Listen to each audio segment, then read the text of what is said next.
I stood there in a borrowed suit from the neighbor, sleeves too long and collar too tight, while my daughter raised her glass and beamed like a movie star. $1 million, she declared loudly in the lavish room of the Christmas party in Aspen. That was the money I'd supposedly sent my father to live comfortably after a lifetime of sacrifices. Applause, giggles, admiring glances turned toward her, while I stood frozen. 1 million. I drove an old beat-up Chevy with a broken heater. I ate instant noodles for dinner. I scrubbed supermarket floors on the night shift to barely cover rent. Yet here I was, transformed into a living witness to a lie wrapped in champagne and crystal chandeliers. Victoria's hand rested on my shoulder, her smile blooming as if I were proof of her extravagant filial piety. But my eyes drifted to Daniel, my son. He stood rigid, his smile frozen, his face briefly paling. Not pride, not joy, but panic. In that moment, the Christmas atmosphere in the snow-filled, twinkling room turned heavy, artificial. I no longer heard the piano or smelled the red wine, only felt the crushing weight of deceit pressing down on my shoulders, turning me into a prop in a story I was never consulted about. I left the party in silence, leaving behind the glittering lights, lively laughter, and the lingering scent of expensive perfume in the air like foreign smoke. The night road in Aspen was blanketed in snow, my breath turning into wisps of white vapor in the cold. I drove the old Chevy back to Denver, the car rattling over every pothole, the heater blowing lukewarm air that never warmed me. When I stopped in front of my rundown apartment, the hallway bulb flickered like it was about to die, the peeling walls mottled, the damp and dreary air hitting me in the face. I opened the door, stepping into a tiny room just big enough for an old bed, a chipped wooden table, and a creaky chair. On the table, a stack of bills stood like a fragile tower. Overdue electricity, water, rent. I sighed, took off the borrowed suit, hung it on a bent hook, the collar's tightness still lingering like a reminder of the charade I'd just endured. I opened my laptop, logged into my bank account. The number stared back coldly, less than $300. No trace of the $1 million Victoria had boasted about to the crowd. I turned off the screen, slumped over the table, my heart twisting. Out there, the world saw me through my daughter's words, an old man generously provided for, living comfortably thanks to his billionaire daughter's devotion. But in reality, I ate noodles instead of meals, worked night shifts at the supermarket for every penny. In the fridge, only a few cans of beans and some near-expired milk remained. I boiled water, dropped in a cheap noodle pack, the smell of artificial seasoning stinging my nose, reminding me this was my familiar dinner. When I finished, I looked at the faded family photo on the shelf. Me, Victoria, Daniel, and their mother Ellen. Ellen's gentle face gazed at me from the picture, her eyes still bright though she'd left me nearly 10 years ago to a cruel cancer.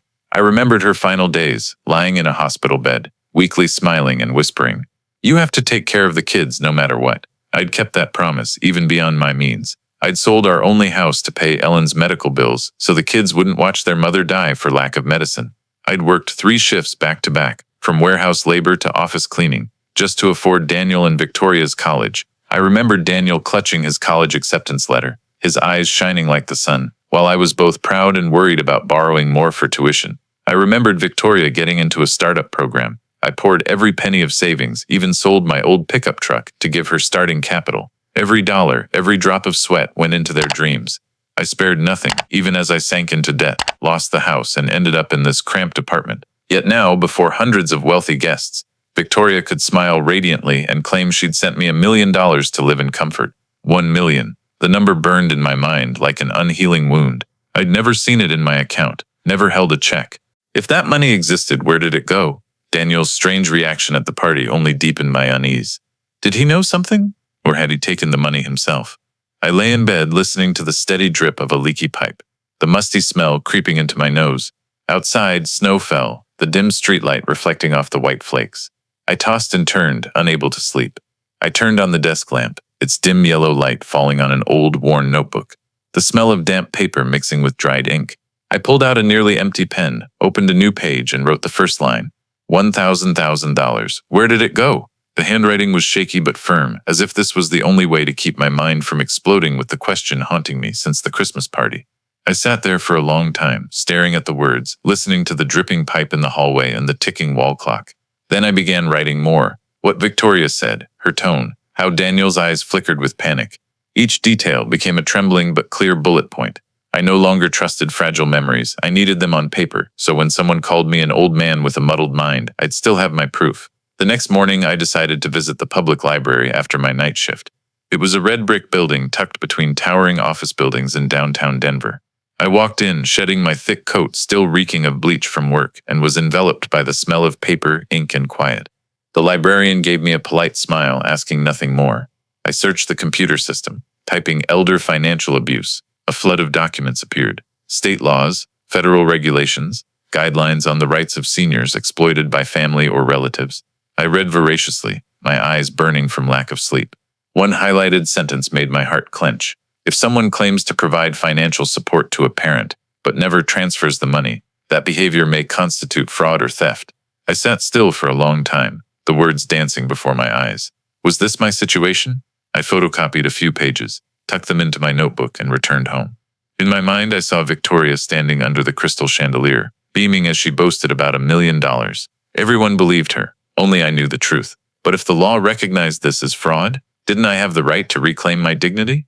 That evening, during a break from my security shift at the supermarket, I sat with Janet Miller, a woman in her 60s with neatly cropped silver hair, a kind face, but eyes sharp as if they saw through everything. She sipped black coffee, watching me absently twirl a pen. "Thinking about something, Thomas?" she asked. I hesitated, then decided to tell her everything from the Christmas party to the $1 million question to checking my bank account. Janet listened quietly, nodding occasionally. When I stopped, she set her coffee down, her voice firm. "If someone says they gave you money you never got, that's fraud or theft, plain and simple." I looked at her, stunned by her bluntness. She shrugged, continuing, "I used to be an accountant for a small firm. I know number games. If your daughter really sent $1 million and you don't have it, that money's somewhere else, and someone's using your name to brag or profit. Don't let it slide. Find out." Her words lit a fire in my chest. For the first time in years, I didn't feel entirely alone. I nodded, gripping the notebook in my coat pocket. That night, back in the supermarket's empty hallways, my steps felt lighter. I knew I couldn't just sit there and take the humiliation anymore. Back at the apartment, I opened the notebook, writing under the first line, "If there's $1 million, it's not here. So where is it? Who has it? Who benefits?" I underlined who 3 times. From now on, I wouldn't live just to survive bills and noodle dinners. I'd live to find answers. I wouldn't let a lie rule my life another day. The opportunity came one Thursday morning when Daniel told me he'd be flying to Houston for a 2-day real estate conference. I nodded, acting uninterested, wishing him a smooth trip before turning away. But inside, a plan sparked. If there was a time to test my suspicions, it was now. I waited until I was sure Daniel was out of town, then put on my old coat, drove the rickety Chevy to his office in downtown Denver. The glass building gleamed like a block of ice in the cold morning, bustling with sharply dressed people. I walked in, heart pounding, the smell of perfume and roasted coffee making me feel out of place. The receptionist recognized me, giving a polite smile. "Mr. Hale, here to see your son?" I nodded, lying that Daniel forgot some papers and asked me to pick them up.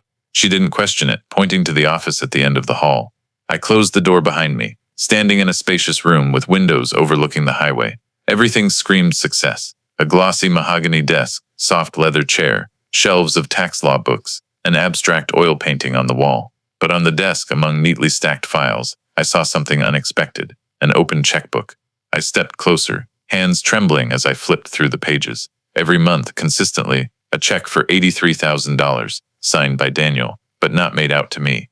All were addressed to Torres Investments. I swallowed hard, my chest tightening. That amount, multiplied by 12 months, was the $1 million Victoria had bragged about at the Christmas party. So the money was real, but it had never reached me. I pulled out my phone, hands sweaty, and started photographing each check. Every snap felt like a knife cutting through the room's silence. I thought I'd be too nervous to manage, but the more I saw Torres Investments, the calmer I became. This wasn't ambiguity anymore, this was evidence. I kept searching the desk drawers. Among neatly clipped files, a white envelope from a prominent accounting firm appeared. I opened it, finding a printed letter. "We confirm the establishment of the Hale Family Trust, managed by Daniel Hale, to support the parent, Mr. Thomas Hale, with an annual provision of $1,000. No notification, no copy ever reached me. If it existed, I should have been the first to know as the beneficiary, but I'd never received a cent." I photographed the letter, word by word. The phone's camera reflected white light on the paper, as if confirming this wasn't a hallucination. The more I looked, the clearer it became. It was all set up to legitimize the lie. Victoria could boldly claim her filial gift at the party because there were checks, documents, a fancy trust name as a shield, and I, the poor father eating noodles, was made the excuse. I closed the drawer, sank into Daniel's leather chair. For the first time in years, my heart didn't beat with just shame or helplessness. It beat with clear-eyed anger. I knew I'd crossed a line, from doubt to truth. I glanced at the desk clock, stood up, tidied the drawer, carefully erasing my traces. Before leaving, I looked back once more. The gleaming room, everything neatly arranged, was now just a stage of deceit to me. I walked out, passing the receptionist with a forced smile. My heart still raced, but my mind was clearer than ever. Driving back, snow coated the windshield, the wipers sweeping away thin layers. My hands no longer trembled. Each photo in my phone was a solid stone, and I knew I wouldn't stay silent this time. What I found today was just the start, but it was enough to make me determined. The truth would come to light, no matter what it took. I couldn't sleep that night. The phone's blue light glowed on the ceiling as I scrolled through the photos from Daniel's office. The $83,000 checks signed monthly. The letter about the Hale Family Trust I'd never heard of, all lined up in my memory like knives stabbing my heart. I printed the photos on the supermarket's old photocopier, slipped them into clear plastic sleeves, and stored them in a tin box that once held cookies. I needed to keep the evidence safe, knowing deep down that they'd try to erase the traces eventually. But could I? An old man alone with a few papers, stand against a family accustomed to living in wealth and power? Then an unexpected ally appeared. Maria Lopez, a petite woman with black hair streaked with gray, had been Victoria's housekeeper for years. One morning when I stopped by the mansion to retrieve my forgotten coat from the party, Maria gently pulled me to the back porch, whispering, "Mr. Hale, I shouldn't say this, but I've seen the checks Daniel gave the boss. They weren't made out to you. All of them were for some company. As Torres Investments." I stared at her, my heart stopping. Maria looked down, twisting her apron. I wanted to stay quiet because I need this job, but I couldn't stand hearing Victoria tell everyone you're living comfortably off $1 million. I know it's not true. She hurried away, leaving me stunned and grateful. Maria's words were like a nail driven into the wall of truth I was building. It wasn't just me seeing the checks, not just phone photos. Someone else had witnessed it, and she was a key link in Victoria's household. I wrote down our entire conversation in my notebook, noting the date, time, and how her hands trembled gripping her apron. Every small memory could become big evidence. But I needed more, someone who knew the law, who could turn scattered pieces into something weighty. I thought of Patrick Lowry, an old friend from our days working construction together. Back then we hauled cement, and Patrick always argued with managers over wages and safety. Later I heard he studied law, becoming a lawyer specializing in labor and finance. That night I called him. His voice came through warm but surprised. "Thomas? My God, how long has it been? What's up?" I took a deep breath and told him everything. From the Christmas party to Daniel's office and the checks. Patrick was silent for a long time, only the sound of rustling paper on his end. Finally, he said, "You did right to photograph everything. Don't confront them directly yet. Keep everything. Log dates, times, who said what, where. Small details can be the strongest evidence." We arranged to meet Saturday afternoon at a small cafe near the flea market. I brought the tin box of evidence, placing it before Patrick. He put on his glasses, examining each photo printout and the accounting letter. His expression grew serious. "Thomas, this isn't just a family matter anymore. This is fraud, possibly tax fraud if they're using your name to file. And if they're doing this while you get nothing, it's elder financial abuse. The law is clear." He looked up, his gaze steady. "You're in for a long fight, but trust me, you're not weak. You have the truth." I left the cafe feeling different from when I walked in. No longer a lost old man fighting alone. Now I had Maria, Patrick, and most importantly, a growing file. I called it the case file. Every night after my security shift, I opened the tin box, organized papers, added sticky notes, numbered them. I included journal pages detailing Victoria's words, Daniel's furrowed brow, Maria's worried glance. Each detail was a link, and I wouldn't let anyone make them disappear. In the damp apartment, the desk lamp glowed over the papers, and I wrote another line in the notebook. "They think I'll stay silent like I have for 59 years. But this time, I'll turn silence into the voice of paper. And paper doesn't lie." That evening, alone at the rickety wooden table, the tin box of evidence before me, I'd organized everything into neat stacks, numbered clearly. While flipping through the check photos, my mind kept circling back to Daniel at the Christmas party, his face stiffening when Victoria mentioned the $1 million. I knew I had to talk to him. Couldn't let silence choke me anymore. I took out my phone, hands trembling slightly. Before dialing, I set the new mini recorder I'd bought on the table, starting it. A small beep sounded. I exhaled and called. The line rang 4 times before Daniel's smooth, cold voice answered. "Hello, Dad? I'm in a meeting. What's up?" I cleared my throat, staying calm. "Daniel, I need to ask you something. At the party, your sister said she sent me $1 million. Where's that money? Silence for a few seconds. Then Daniel gave a faint laugh. Dad, it's complicated. There are financial structures, trusts, consolidations. You wouldn't understand. Just know it's all for your long-term benefit. I gripped the phone, feeling heat rise to my face. You say I wouldn't understand, but I understand my bank account. It's empty, Daniel. I haven't gotten a cent, so where's the money?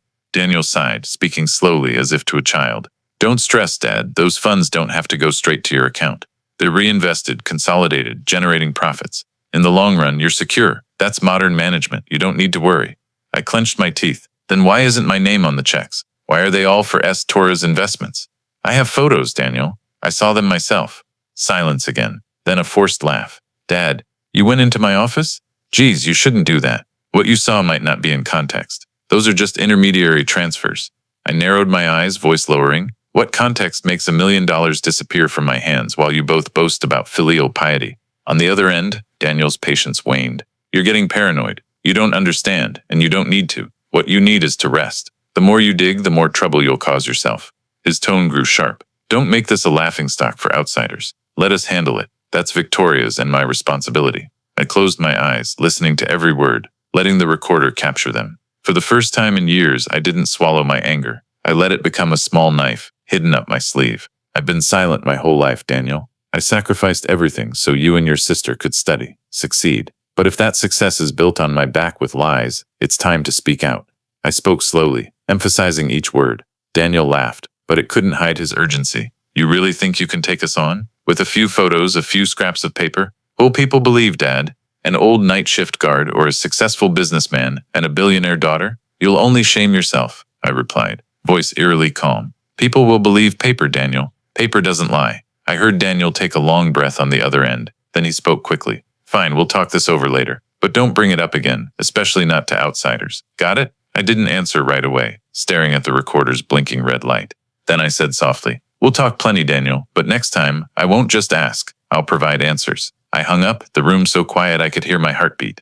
I stopped the recorder, saved the file as Daniel call, date, time. I stored it in a new computer folder, copying it to a backup memory card. For the first time in years, I wasn't just the old father bowing his head. I'd started fighting back, quietly but surely. And I knew from now on, every lie my children told would become evidence tying them to the truth. I sat in front of the old computer, its cooling fan humming like a mosquito in the night. On the table, the tin box holding the case file sat quietly, containing printed checks, letters, recordings, and notes. I opened the browser, my hand trembling slightly as I created a new anonymous account, unlinked to my real name. I chose a simple username, then opened the text box. I stared at the blinking cursor on the screen, took a deep breath, and began typing the $1 million father. The words flowed out, slow at first, then rushing like water breaking a dam. I wrote about the Christmas party in the Aspen mansion, where crystal chandeliers glowed, and my daughter raised her glass, proclaiming she'd sent her father $1 million. I wrote about returning to my rundown apartment, my bank account empty, my dinner just a cheap pack of noodles. I wrote about the shock of discovering checks made out to a stranger company, about the Hale Family Trust I'd never heard of. I didn't name Victoria or Daniel. Not a single line pointed directly at them. I only told the truth through the eyes of a father turned into an ornament for a lavish lie. Finally, I posed a question. If your children say they gave you $1 million but you never received it, what would you call it? I hit post. The article appeared on the forum among thousands of other stories. I thought it would fade quietly like the countless rants of the anonymous. But the next morning, after my night shift, when I opened the computer again, notifications flooded in. Hundreds, then thousands of shares, comments pouring out. People called me the $1 million father. Seniors from all over left comments. Some told of sons using their names to claim benefits but keeping the money. Others of daughters managing accounts and spending everything, leaving their parents with pennies. Some messages were brief. Me too. Others were long, tearful. They turned us invisible in our own families. Each line I read made my heart ache and lighten at once. I wasn't alone anymore. I wasn't the only one turned into a tool. This truth was bigger than me, spreading like a crack across the country. Local news began picking up the story. One online outlet ran a headline. The $1 million father's story shocks. Scores of seniors share tales of being fleeced by their children. My question, what would you call it, became a headline in comments. And the answer rang out in unison. Fraud. Theft. My phone buzzed constantly with unknown numbers. I didn't answer. I felt both exhilarated and afraid. I knew Victoria would find out. I knew my daughter. She wouldn't let a scratch tarnish her polished million-dollar image in glossy parties. And I was right. One evening as I left the supermarket after my shift, a sleek black car pulled up to the curb. The window rolled down, revealing a man in a thick coat, round face, stubbled chin, with a half smile. "Mr. Hale? I have a message." His voice was smooth but icy. "People don't like family matters aired online. You'd be wise to take the post down. At your age, stress could affect your health." He emphasized health like a hammer striking my heart. Then the car drove off, leaving the sharp smell of exhaust. I stood frozen under the dim streetlight, clutching my coat. The cold pierced my skin, but one thought burned in my mind. Victoria knew, and she'd started to fight back. But this time I didn't shrink like the man accustomed to enduring. I thought of the tin box on my table, the thousands of comments from seniors like me, Patrick's words, "Paper doesn't lie." I turned and walked, not with fear, but with something harder, resolve. If Victoria thought I'd back down, she forgot one thing. I had nothing left to lose. One Tuesday morning after a night shift, my eyes burning from lack of sleep, the tin box of evidence still open on the table with papers scattered. My phone rang, an unknown number. I almost didn't answer, but instinct made me pick up. A young man's voice, slightly shaky. "Are you the one who wrote The $1 Million Father?" I froze, heart racing, hesitantly replying. "Who's asking?" His voice lowered, as if afraid of being overheard. "I'm Alan Price. I used to be an accountant at Daniel Hale's company. I think I have something you need." His words made the air in the cramped room feel heavy. I sat down, keeping my voice steady. "Why are you reaching out to me?" Alan answered quickly. "I don't want to say much over the phone. Meet me at Cornerstone Cafe on 14th Street, near the bus stop, today 11 a.m. Then the line cut off. I sat still, a ringing lingering in my ears. An insider. For the first time, it wasn't just me, Maria, or Patrick, but someone who'd worked in Daniel's company.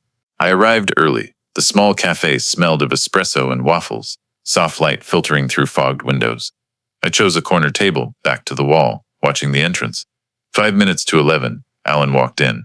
Younger than I expected, about 30, lanky, with messy brown hair and glasses slipping down his nose. He scanned the room, met my eyes, and approached.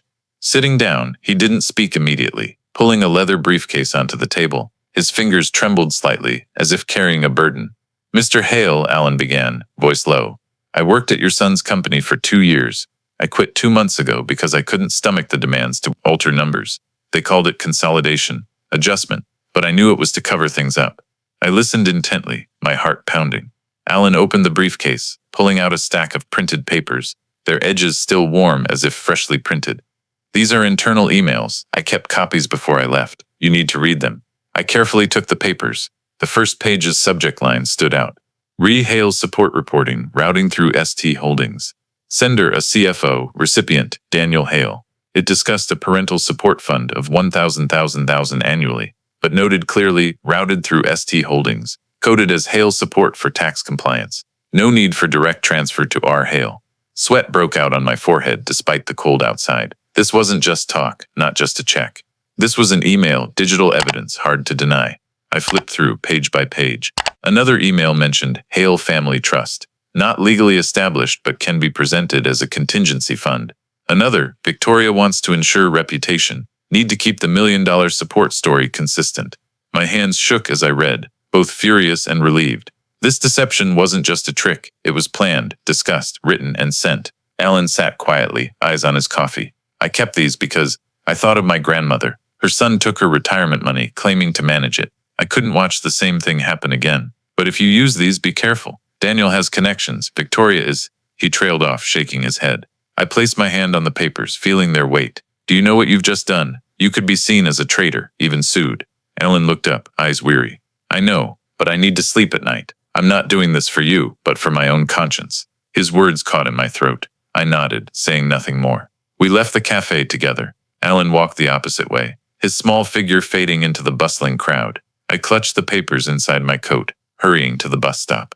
On the way home, my heart wouldn't stop racing, but it wasn't powerless trembling anymore. It was the pulse of a man who'd touched living proof. Back at the apartment, I opened the tin box, placing the emails beside the check photos and accounting letter. I opened my notebook, writing a new line, date, Alan Price, former accountant. Internal emails confirm, $1,000, routed through ST Holdings. No funds reached T. Hale. Below it I added, evidence no longer lives in memory, now it lives on paper. I sat quietly for a long time, listening to the dripping pipe, the wind whistling outside. But within me a strange calm rose. I knew with these papers I'd taken a big step, and that meant the real battle was about to begin. I met Patricia Wong on a cold Friday afternoon, Denver's wind cutting through my coat. Patrick Lowry had referred me to her. She specializes in elder law, Thomas, he'd said firmly. If anyone understands your case and can build a solid lawsuit, it's Patricia. I entered her small office on the third floor of a red brick building near the county courthouse. The frosted glass door read simply, Patricia Wong, Elder Law and Advocacy. Inside, the space was warm and tidy. Green plants sat by the window, soft light from a desk lamp falling on a thick stack of files on a wooden desk. Patricia stood as I entered, a woman in her 50s, petite but with bright, sharp eyes. Mr. Hale? She said, extending her hand. I nodded, shaking it, feeling the confidence in her grip. I sat down, placing the tin box on the table. My heart pounded as I opened it, pulling out each piece of evidence. Check photos, the accounting letter, the emails from Alan Price. I laid them out in a neat row. Patricia said nothing as I recounted everything. The Christmas party, Victoria's claim, Daniel's panicked silence, my impoverished apartment against their glossy story. I told her about Maria seeing the checks, Patrick's advice to document, and finally Alan, the insider who'd handed over the emails. Patricia carefully read each page, her eyes moving slowly, occasionally nodding, occasionally jotting in a small notebook. When she finished, she looked up, her voice calm but firm. Mr. Hale, this isn't just a family dispute. This is elder financial abuse, and with it, clear signs of tax fraud. My heart jolted. Elder abuse, tax fraud. Those words were no longer vague from library law books. A lawyer was affirming them, based on my evidence. Patricia pointed to the check photos. This is $1 million signed regularly, but not reaching you. They used your name for tax benefits, likely claiming you as a dependent to reduce obligations. Meanwhile, you're eating noodles, working nights to survive. That's fraud. That's abuse. I gripped my hands, trembling slightly. For the first time in weeks, my anger had a name, carved clearly in legal terms. I wasn't just a confused old man doubting his kids. I was a victim of a targeted crime. Patricia opened her notebook, outlining a plan. We need 2 approaches. First, an affidavit from Maria Lopez. She's a direct witness who saw checks not in your name. With a signed, notarized statement, her words will carry weight. I nodded, recalling Maria's eyes when she pulled me aside, trembling but resolute. I knew it would be hard for her, but I also knew she was brave enough. Second, Patricia continued, we need to trace the money. These checks go to Torres Investments and ST Holdings. If we can access bank records, we'll know where the money really went, real estate, investment funds, or even personal accounts. We'll need a subpoena, but for that, we must gather enough initial evidence. I looked at the papers before me, then at her. So, do we have a chance? My voice was hoarse, as if afraid to believe. Patricia gave a slight smile, not empty reassurance, but confidence. Yes, but it won't be quick or easy. You'll need patience and utmost caution. Don't confront them directly. Don't let them know everything you have. We move step by step, page by page. I sat quietly, a new wave rising in my chest. Not fear, but hope. For the first time, I saw a path, not just a wall of lies. Ahead was a legal battle, and I had a guide. As I gathered the papers back into the box, Patricia placed her hand on the table, her voice slow. Mr. Hale, one thing I want you to remember. From this moment, you're not just fighting for yourself. You're standing for countless other seniors who've been exploited but stayed silent. Let this truth have a voice. I left the office, stepping into the crowded streets. Snow fell lightly, but a fire burned in me. I knew I still faced Victoria, Daniel, their power and wealth. But now I had papers, words, and the law behind me. And that was enough to turn a poor old man into one who'd begun to fight back. Daniel called me one late weekend afternoon, his voice smooth but falsely clear. Dad, we need to talk. Tonight at Westbrook Club. It's quieter, more civil. I heard the subtext, not an invitation, but a directive. I agreed, but before leaving, I slipped the small recorder into my inner coat pocket, my finger brushing the button to ensure the red light blinked. Westbrook Club was a place I'd never set foot in, filled with the scent of polished wood, fine wine, and piano notes falling like raindrops. A suited waiter led me through a wide hall with thick red carpet, to a corner room with glass overlooking a frozen lake. Daniel and Victoria were already there. Daniel in a fitted black suit, a silver watch glinting on his wrist. Victoria in an emerald dress, blonde hair softly waved, her smile bright but her eyes colder than the ice outside. Dad's here, Daniel said, standing to shake my hand, gripping hard as if asserting dominance. Victoria tilted her head, her voice honeyed. We're family, Thomas. No need to be so tense. I sat, looking straight into their eyes. Family? If we're family, explain this to me. The $1 million, where did it go? The question landed on the glossy wooden table like a hammer. Daniel cleared his throat, starting with a professional tone. Dad, I've explained. The money's in trusts, investment vehicles. It's about maximizing returns, protecting you long term. Just because you haven't seen it in your account doesn't mean it's not there, Victoria chimed in, her smile unwavering. Exactly. You have to understand, with large sums, you don't transfer every dollar directly. It's managed through structures. That's standard for families with wealth. I nodded slowly, then pulled a folded stack of papers from my coat. Then explain these. I spread them out before them. Photos of $83,000 checks to Torres Investments. The accounting letter about a Hale Family Trust that didn't exist. The internal emails from Alan, stating routed through ST Holdings. No need for direct transfer to R. Hale. Daniel briefly lost composure, his hand gripping the coffee spoon, clinking against the cup. His face paled, but he quickly forced a crooked smile. You're out of context, Dad. This is just bookkeeping. It's all legal. Victoria was different. She kept smiling, twirling her wine glass, eyes locked on me. These papers mean nothing without proper context, Thomas. An old man with a few photocopies can't stand against lawyers, accountants, and a system. You'll only embarrass yourself. I leaned back, hand resting lightly on the pocket where the recorder ran, its red light blinking. Then explain why Maria Lopez, your housekeeper, saw those checks and they weren't in my name. Explain why a former accountant from Daniel's company kept emails and gave them to me. And explain why, for years, I've worked night shifts while you both boast to the world about your filial piety. Daniel looked away, sweat beading on his forehead. Dad, you're being used. They're setting you up with these papers. His voice rose, less controlled. I saw it then, a crack in his smooth demeanor. Victoria placed a hand on his shoulder, her smile intact, but her eyes flashing cold. Enough, Daniel, don't let him drag us down. Thomas, her voice lowered, leaning toward me. Remember that everything you're doing will destroy the Hale name. You won't be remembered as a father, but as a traitor to your own family. Is that what you want? I looked into her eyes, seeing no trace of warmth, only cold calculation. I gave a faint smile. I want the truth, and the truth doesn't need a smile to hide. The room froze. Only the piano from the main hall drifted in, soft but stinging my nerves. I carefully gathered the papers, folded them, and tucked them into my coat. I think we've talked enough today. You had your chance to explain, but it's all excuses. I'll let the law decide. Daniel opened his mouth to speak, but closed it, his eyes darting to Victoria in panic. She sat upright, raising her wine glass as if nothing had happened, her smile cold and lingering. I stood, adjusted my coat, feeling the recorder's faint warmth in my pocket from running through the talk. I turned and walked out, leaving behind a table where the wealthy clung to words like trusts and investments. But this time, I had something stronger. Recorded evidence, their true words, undeniable. Outside the glass, snow fell thickly, golden lights reflecting in shimmering streaks. I pulled my coat tight, my heart oddly calm.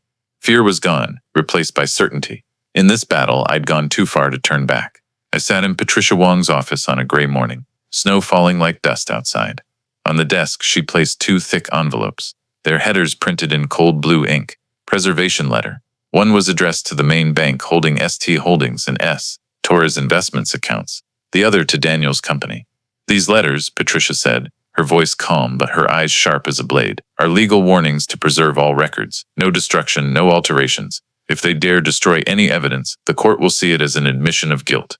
I took a deep breath, feeling like I was watching the first cannon being loaded in a battle with no retreat.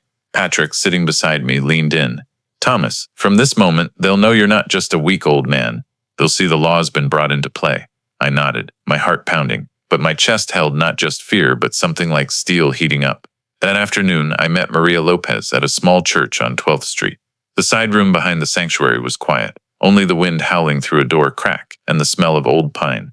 Patricia brought a prepared affidavit, its concise words detailing exactly what Maria saw. The $83,000 checks not in Thomas Hale's name. Victoria and Daniel's frequent mentions of a trust staff for legitimacy. Maria's hands trembled as she held the pen, her thin fingers tightening. I'm scared of losing my job, my home, she whispered. Patricia placed a hand on her shoulder. We'll find ways to protect you, and this letter only states the truth, no more, no less. Maria closed her eyes, took a deep breath, and signed the affidavit. Her handwriting was shaky but resolute. When she finished, she looked up, a glint of something like liberation in her eyes. They think we're just servants, never daring to speak up. But if you're standing up, so will I. I took her hand, gripping it tightly, feeling the small hand pass me a rare strength. Back at the apartment, I turned on the desk lamp, opening the notebook now thick with notes and documents. On a new page I wrote, "Tomorrow I will no longer be silent." Below I underlined 3 times, the words bold like a vow. The room was quiet, only the clocks ticking, breaking the silence. I looked around, the stack of bills still there, the rickety Chevy parked in the snowy lot, but now on my table, I also had a thick file, affidavits, emails, and a lawyer unafraid to call things by their true names. I closed my eyes, hearing my heartbeat blend with the wind outside the window. For years, I'd only known how to bow my head, yield to lies, sacrifice for my children without daring to resist. But now I knew the days of silence were over. Tomorrow, the truth would begin to speak. New York in late December glowed with Christmas lights, the streets buzzing with breathless energy. I stood outside the Waldorf Astoria, where the year-end investment gala was underway, my hand clutching a worn leather briefcase containing all the evidence I'd gathered over months. I took a deep breath, wondering why my heart beat so calmly. Perhaps because for the first time, I wasn't entering a room to be a prop, but to speak the truth. The banquet hall brimmed with tuxedos and evening gowns, hearty laughter, and clinking champagne glasses. On the raised platform, Victoria shone in a shimmering red dress, her blonde hair neatly pinned, her smile dazzling under the crystal chandeliers. "Thank you all for trusting Hale Capital," her voice rang out, confident and commanding. Daniel stood beside her, his face stern, his eyes occasionally scanning the crowd as if controlling every reaction. I sat at the back table, hand on the briefcase, my resolve firm. As applause followed Victoria's speech, I stood. The chair scraped loudly against the opulent clamor. A few heads turned, surprised. I walked forward, my voice low but clear. "Excuse me, I have a few words to say." The room's atmosphere shifted instantly. It hushed as I approached the microphone. Daniel frowned. Victoria tilted her head, her smile fixed like a mask. "Father?" She gave a light laugh. "This is a business event, perhaps not the right." I didn't let her finish. I placed the briefcase on the podium, opened it, and pulled out the first papers. "Ladies and gentlemen," I said, my voice stronger than I expected. "Victoria just claimed Hale Capital brings success to family and society. But I stand here to ask. The $1 million my daughter boasted she sent her father, where did it really go?" Murmurs rippled through the room. I held up the photos, checks for $83,000, issued monthly, but not to Thomas Hale, to Torres Investments. Gasps came from nearby tables. "This is the truth," I continued, my hand steady. "The money never reached me. Instead, it flowed to shell companies, funds you thought were transparent, but were actually deceitful." Victoria still smiled, but I saw her lip twitch. Daniel swallowed hard, stepping forward, trying to interrupt. "Dad, it's just financial structuring. Trusts, investments." I cut him off, pulling out the accounting firm's letter, my voice firm. "This confirms the so-called Hale Family Trust, which I never knew of, never signed for, and never received a cent from. It exists only on paper for tax benefits and reputation. That's not a trust, it's deception." The crowd grew restless, faces tensed. Phones were raised to snap photos of the documents I held up.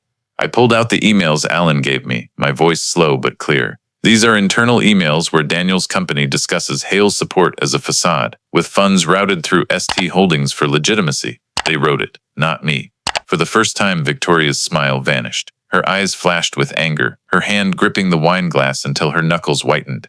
Daniel stammered. "Dad, you don't understand. This is just..." I looked at him, my voice resolute. "Enough, Daniel. I've been silent my whole life, but today that silence ends. The truth is no longer confined to my rundown apartment. It's here, in this lavish room, before everyone who believed your words." The crowd grew louder, but then a man's voice rose from the back. "I know her." All heads turned. A gray-haired businessman stood, hands trembling. "Years ago, Victoria lured me into a boutique fund. I lost everything. I stayed silent out of shame. But hearing Mr. Hale, I know I'm not alone." A woman in a black dress stood, her voice choked. "She promised to manage my mother's assets. The money vanished. I stayed silent too." Other voices began to rise, like waves crashing. Accusations, hidden stories, now poured out. Those who'd been silent found their voices through the courage of an old man they once dismissed. Victoria tried to stand, her voice sharp. "This is slander. Those papers have no legal weight, just scattered scraps." But her voice faltered in the crowd's noise. Daniel stood beside her, pale, speechless, staring at the floor. I took a deep breath, scanning the room. "I no longer want to be a prop in your story. I just want the truth. And now all of you see that truth." No one laughed, no one clapped out of habit. Only a heavy silence remained, and eyes fixed on Victoria and Daniel, those who'd worn glamorous facades, now visibly shaken. I closed the briefcase, stepped off the podium, feeling a new emotion. For the first time, my voice wasn't drowned by wealthy laughter. It was heard, and it would never be silent again. News of the Waldorf Astoria gala spread faster than the snowstorm outside that day. Overnight, images of me holding up checks and the Hale Family Trust letter appeared on dozens of news sites, shared hundreds of thousands of times. The press dubbed me the $1 Million Father, using my own online title. My phone rang non-stop. not just from unknown numbers but from reporters, old acquaintances, even strangers, seniors I'd never met, calling to say I'd spoken for them. For the first time in decades, I felt Thomas Hale was no longer a shadow on a night shift roster, but a man whose voice was heard. 2 days later, Patricia called, her voice firm but tinged with excitement. Thomas, the district attorney's office has opened an official investigation. Your public evidence, Maria's affidavit, and Alan's emails are enough to start a criminal case. They'll subpoena the bank, the company, and both Daniel and Victoria. I sat frozen at my table, gripping the phone. I'd vaguely dreamed of this day, but when it became real, my heart felt both relieved and trembling. Patricia continued, "This is just the start. They'll fight back. But you're not alone anymore. The law is now involved." Local TV news reported. Hale Capital faces allegations of elder financial abuse and tax fraud. The DA's office confirms subpoenas for records. Images showed Victoria entering a limo, her face half hidden behind dark glasses, Daniel trailing behind, tense. The commentary was no longer all praise, but filled with doubt and outrage. Small investors spoke out, saying Victoria had manipulated them, made empty promises. The tide was turning, and I watched from afar, knowing the wave of truth had slipped beyond my family's control. In my old apartment, I kept writing my journal, a new habit keeping me grounded amid the media whirlwind. I logged every call, reporter meeting, every message from strangers saying thanks. I wrote, "I was silent too long. Now I have nothing to lose, and that's my strength." Those words closed the page, but not the story. I knew investigations, courtrooms, and cunning tactics lay ahead, but my silence was over, and no one could take that back. On Christmas Eve, I stepped out of the apartment, walking along the snow-covered street. Colored lights glowed from windows, carols echoing faintly. I pulled my coat tight, my breath white in the cold air. My footprints pressed into the fresh snow, steady and slow. I didn't know what the future held. Trials, accusations, perhaps irreparable rifts, but in that moment, I knew I'd reclaimed what I'd lost for years, my voice. I stopped in the street, looking up at the twinkling snowflakes falling from the night sky. Somewhere church bells rang, spreading through the air like a reminder that a new beginning could come even after the longest winters. I took a deep breath and kept walking, leaving behind a trail of long, straight, certain footprints. The story of Thomas Hale, a poor father exploited by his wealthy children, is not just a family tragedy, but a reflection of a painful reality in American society today: elder financial abuse. In the U.S., millions of seniors lose billions annually to children, relatives, or caregivers, and most cases are buried in silence. Thomas's case shows how silence lets lies spread. Victoria proudly told the world she sent her father $1 million, while Thomas lived in a rundown Denver apartment, surviving on noodles. This scene poses a question. How many parents and grandparents in America today are turned into props for their children's reputations, receiving nothing but abandonment? Thomas's journaling, preserving evidence, researching elder abuse laws at the library, and working with lawyer Patricia Wong remind us the truth must be documented and protected by law. If you're caring for aging parents, be transparent with finances. If you're a senior, keep bills, bank statements, and don't hesitate to question discrepancies. And if you're a neighbor or friend, notice signs like an elderly person working night shifts while their children flaunt wealth. Sometimes, a simple question can open a path to help them reclaim their voice. The biggest lesson from Thomas is, silence protects no one, and sometimes having nothing to lose is the strength to reclaim justice. This is something every American family should reflect on during the holidays, when Christmas lights shine, but may hide darkness beneath. If you believe the truth deserves a voice, subscribe to our channel to follow the journeys of those who stand up despite being dismissed.